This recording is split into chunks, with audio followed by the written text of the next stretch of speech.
Un cours en miracle, version intégrale, 64, chapitre 8.7. Le voyage de retour. 7. Le corps comme moyen de communication. L'attaque est toujours physique. Quand l'attaque entre dans ton esprit sous quelque forme que ce soit, tu t'assimiles à un corps, puisque c'est ainsi que l'ego interprète le corps. Tu n'as pas besoin d'attaquer physiquement pour accepter cette interprétation. Tu l'acceptes par la simple croyance que l'attaque peut obtenir quelque chose que tu veux. Si tu ne croyais pas cela, l'idée de l'attaque n'aurait pas d'attrait pour toi. Quand tu t'assimiles à un corps, tu fais toujours l'expérience de la dépression. Quand un enfant de Dieu se voit lui-même de cette façon, il se rapetisse et voit ses frères pareillement rapetissés. Puisqu'il ne peut se trouver qu'en eux, il s'est coupé lui-même du salut. Rappelle-toi que le Saint-Esprit interprète le corps uniquement comme un moyen de communication.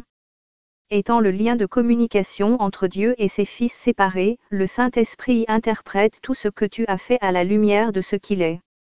L'ego sépare par le corps.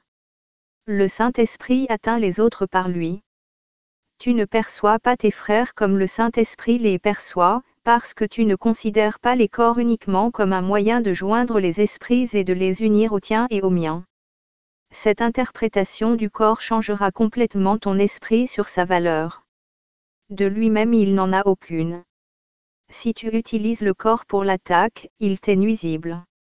Si tu l'utilises uniquement pour atteindre l'esprit de ceux qui croient être des corps, et pour leur enseigner par le corps qu'il n'en est rien, tu comprendras la puissance de l'esprit qui est en toi. Si tu utilises le corps pour cela et seulement pour cela, tu ne peux pas l'utiliser pour l'attaque. Au service de l'union, il devient une belle leçon de communion, qui a de la valeur jusqu'à ce que la communion soit. C'est ainsi que Dieu rend illimité ce que tu as limité. Le Saint-Esprit ne voit pas le corps comme tu le vois, parce qu'il connaît que la seule réalité de toute chose est le service qu'elle rend à Dieu au nom de la fonction qu'il lui donne. La communication met fin à la séparation. L'attaque la favorise. Le corps est beau ou laid, paisible ou sauvage, peut aider ou nuire, selon l'usage qu'on en fait. Et dans le corps d'un autre, tu verras l'usage que tu as fait du tien. Si le corps devient un moyen que tu donnes au Saint-Esprit pour qu'il l'utilise au nom de l'union de la filialité, tu ne verras rien de physique autrement que tel que c'est. Utilise-le pour la vérité et tu le verras véritablement. Mésusant et tu le comprendras mal, parce que tu l'as déjà fait en mésusant. Interprète quoi que ce soit à part du Saint-Esprit et tu t'en méfieras.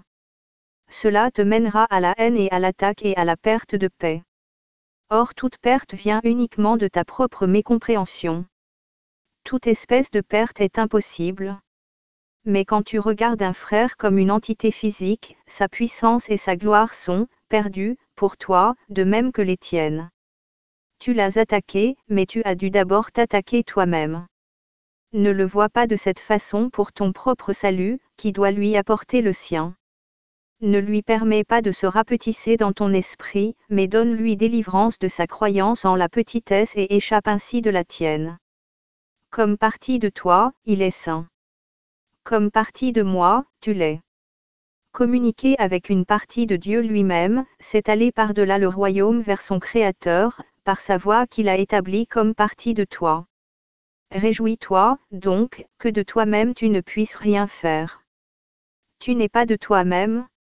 Celui de qui tu es a voulu pour toi la puissance et la gloire, avec lesquelles tu peux parfaitement accomplir sa sainte volonté pour toi quand tu l'acceptes pour toi-même. Il ne t'a pas retiré ses dons mais tu crois les lui avoir retirés. Ne laisse aucun fils de Dieu rester caché pour l'amour de son nom, parce que son nom est le tien. La Bible dit, la parole, ou pensée, a été faite chair. À proprement parler, c'est impossible, puisque cela semble comporter la traduction d'un ordre de réalité dans un autre. Différents ordres de réalité, comme différents ordres de miracles, n'existent qu'en apparence. La pensée ne peut pas être faite chair, sauf par croyance, puisque la pensée n'est pas physique. Or la pensée est communication, pour laquelle le corps peut être utilisé. C'est le seul usage naturel qu'on puisse en faire. faire du corps un usage qui n'est pas naturel, c'est perdre de vue le but du Saint-Esprit et se méprendre ainsi sur le but de son curriculum. Il n'y a rien de plus frustrant pour un apprenant qu'un curriculum qu'il ne peut pas apprendre. Il sent qu'il n'est pas à la hauteur et cela doit le déprimer. Il n'y a rien au monde de plus déprimant que d'être confronté à une situation d'apprentissage impossible. En fait, c'est pourquoi le monde lui-même, en définitive, est déprimant. Le curriculum du Saint-Esprit n'est jamais déprimant, parce que c'est un curriculum de joie. Chaque fois que la réaction à l'apprentissage est la dépression, c'est que le véritable but du curriculum a été perdu de vue. En ce monde, pas même le corps n'est perçu comme entier.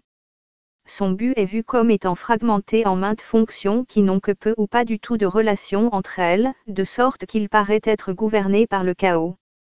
Guidé par l'ego, il leste. Guidé par le Saint-Esprit, il ne leste pas. Il devient un moyen par lequel la partie de l'esprit que tu as tenté de séparer du pur esprit peut aller au-delà de ses distorsions et retourner au pur esprit. Le temple de l'ego devient ainsi le temple du Saint-Esprit, où la dévotion à lui remplace la dévotion à l'ego. En ce sens le corps devient bel et bien un temple à Dieu, sa voix y demeure en dirigeant l'usage qui en est fait. La guérison est le résultat de n'utiliser le corps que pour la communication. Puisque c'est naturel, cela guérit en rendant entier, ce qui est aussi naturel. Tout esprit est entier, et la croyance qu'une partie de lui est physique, ou n'est pas esprit, est une interprétation fragmentée ou malade. L'esprit ne peut pas être rendu physique, mais il peut être rendu manifeste par le physique s'il utilise le corps pour aller au-delà de lui-même. En allant vers l'extérieur, l'esprit s'étend lui-même. Il ne s'arrête pas au corps car, s'il le fait, il est bloqué dans la poursuite de son but. Un esprit qui a été bloqué s'est permis d'être vulnérable à l'attaque, parce qu'il s'est retourné contre lui-même. L'enlèvement des blocages est donc la seule façon de garantir l'aide et la guérison. L'aide et la guérison sont les expressions normales d'un esprit qui œuvre par le corps, mais non en lui. Si l'esprit croit que le corps est son but, il distorde sa perception du corps et, en bloquant sa propre extension au-delà de celui-ci, induit la maladie en favorisant la séparation. Percevoir le corps comme une entité séparée ne peut que favoriser la maladie, parce que ce n'est pas vrai. Un moyen de communication perd son utilité s'il est utilisé pour quoi que ce soit d'autre. Utiliser un moyen de communication comme moyen d'attaque, c'est se méprendre manifestement sur son but. Communiquer, c'est joindre, attaquer, c'est séparer. Comment peux-tu faire les deux simultanément avec la même chose et ne pas souffrir ? La perception du corps ne peut être unifiée que par un seul but. Cela délivre l'esprit de la tentation de voir le corps sous plusieurs lumières, le remettant entièrement à la seule lumière dans laquelle il puisse être réellement compris. Confondre un mécanisme d'apprentissage avec un but de curriculum, c'est une confusion fondamentale qui bloque la compréhension de l'un et de l'autre. L'apprentissage doit conduire par-delà le corps au rétablissement du pouvoir de l'esprit en lui. Cela ne peut être accompli que si l'esprit s'étend à d'autres esprits et ne s'arrête pas lui-même dans son extension. Cet arrêt est cause de toute maladie, parce que seule l'extension est la fonction de l'esprit. L'opposé de la joie est la dépression. Quand ton apprentissage favorise la dépression au lieu de la joie, tu ne peux pas être en train d'écouter le joyeux enseignant de Dieu et d'apprendre ses leçons. Voir un corps comme toute autre chose qu'un moyen de communication, c'est limiter ton esprit et te blesser toi-même. La santé n'est donc rien de plus qu'un but unifié. Si le corps est soumis au but de l'esprit, il devient entier parce que le but de l'esprit est un. L'attaque ne peut être qu'un but présumé du corps, parce que le corps à part de l'esprit n'a aucun but. Tu n'es pas limité par le corps, et la pensée ne peut pas être faite chair. Or l'esprit peut être manifesté par le corps s'il va au-delà du corps et ne l'interprète pas comme une limitation. Chaque fois que tu vois quelqu'un d'autre comme étant limité au corps ou par le corps, tu t'imposes cette limite à toi-même. Es-tu désireux d'accepter cela, quand le seul but de ton apprentissage devrait être d'échapper des limitations ? Concevoir le corps comme un moyen d'attaque et croire qu'il pourrait en résulter de la joie, c'est l'indication claire et nette d'un piètre apprenant. Il a accepté un but d'apprentissage qui est en contradiction flagrante avec le but unifié du curriculum, un but qui interfère avec son aptitude à accepter ce but pour sien.